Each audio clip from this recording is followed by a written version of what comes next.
Finally, it's over. The final episode of the 4th season of The Boys has been released, and with it, we can finally discuss how this season went as a whole, as well as theorize about what's coming next.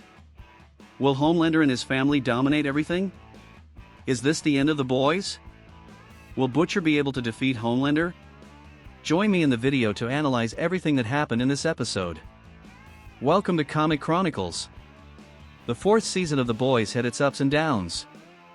The last episode was very good, but we can immediately say that this season was the worst of all if we compare each one. Still, the 4th season was cool and had many interesting moments in the characters' arcs. But before we get into the details, leave your like on the video and subscribe to our channel. Become part of this growing nerd community on YouTube so that we can bring you more videos about The Boys, as well as videos about DC, Marvel, and everything about our beloved heroes. Thank you very much, and let's get to the topic of the video. To start, I can't help but comment on how cool Shifter Annie was as a villain. Her action scenes during her attack on President Bob Singer were very good, even reminding me a bit of X-Men 2. Erin Moriarty did a great job in the role, really showcasing a different, somewhat frightening side. An interesting detail to note is that even though Shapeshifter can copy a person and assimilate even their victims' memories, she can't actually become the other person entirely. Her personality ends up influencing her form. She was really a cool villain this season, and it's a shame she appeared only in the last 2 episodes. Now commenting on Starlight, she indeed had her arc concluded this season, where she faced her own past. This season served for her to resolve her issues and conclude that she is not a perfect person, no one is 100% good. Facing the Shapeshifter was basically like looking in the mirror and facing herself.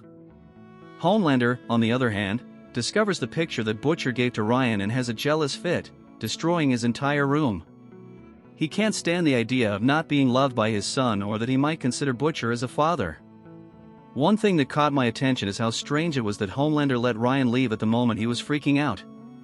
Meanwhile, Ryan was a character filled with indecisiveness throughout this season. Despite his young age and the constant bombardment of information, it's still tiring for us to see something that's never resolved. Sometimes he rebels against Vought, other times, he leans towards his father. Ryan went to Butcher to check on him and discovered the whole truth about Homelander and his mother.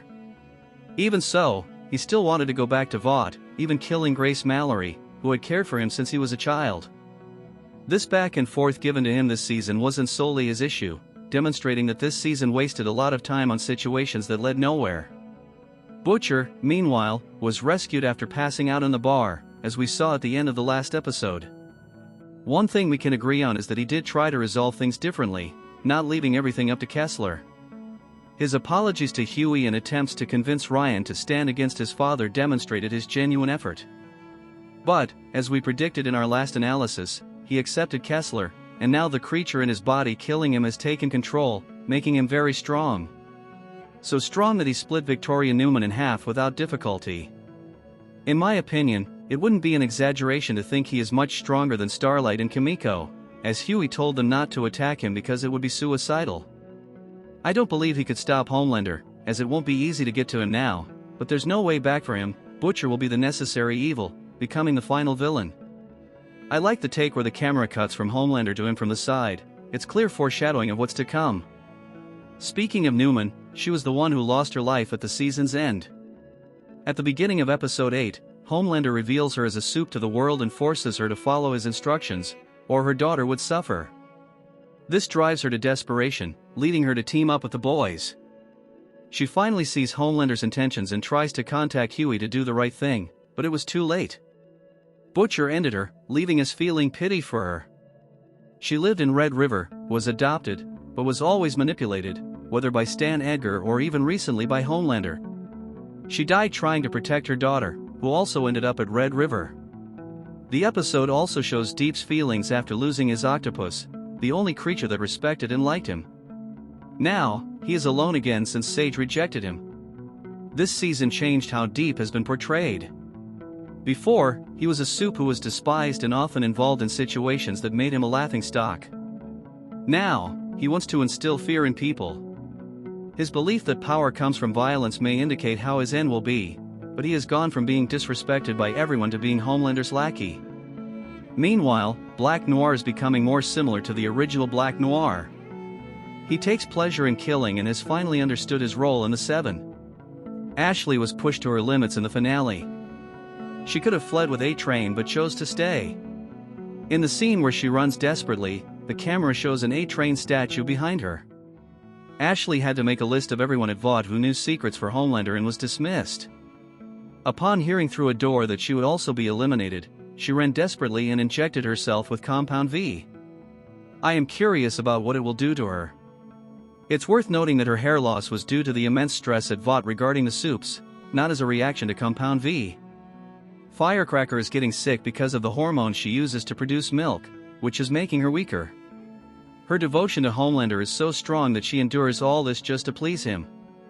Still, he shows disdain for her once he notices her declining health.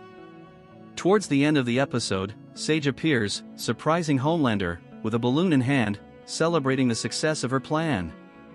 According to her, even Newman's death was part of her plan, as Newman would have been difficult to control.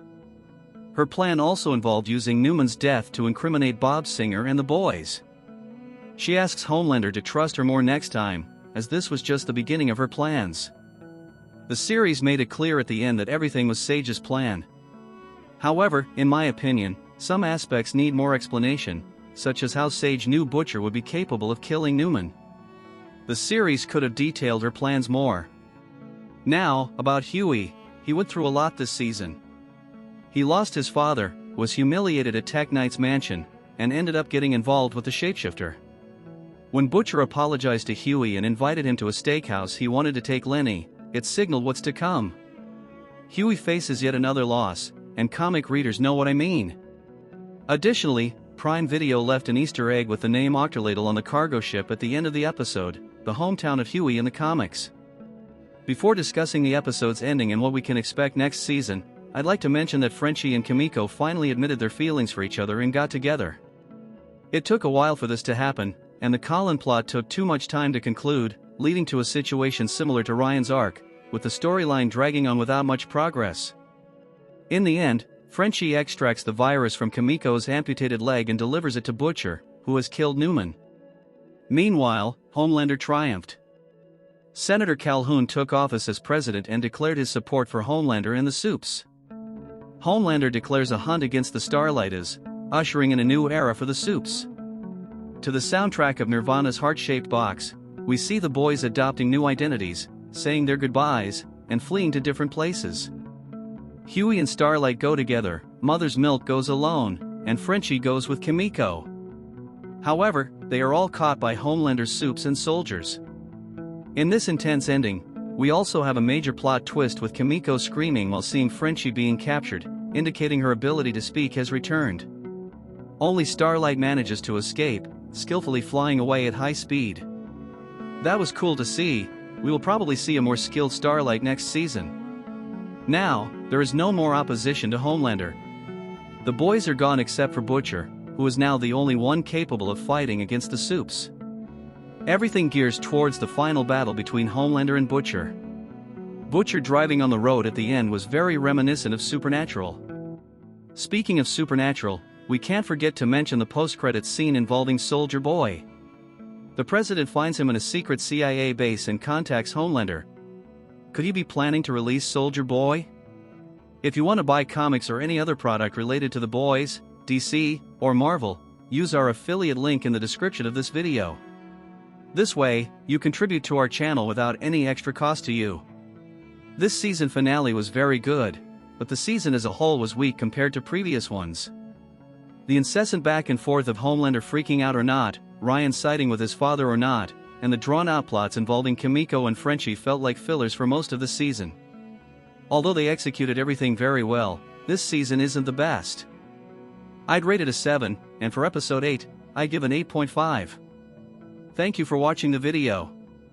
Leave your final rating for this episode and the season as a whole in the comments. Tap on the sphere appearing on your screen, subscribe to our channel, and activate notifications to stay up to date with everything happening in the movies, series, animations, and comics about our favorite characters. See you in the next video.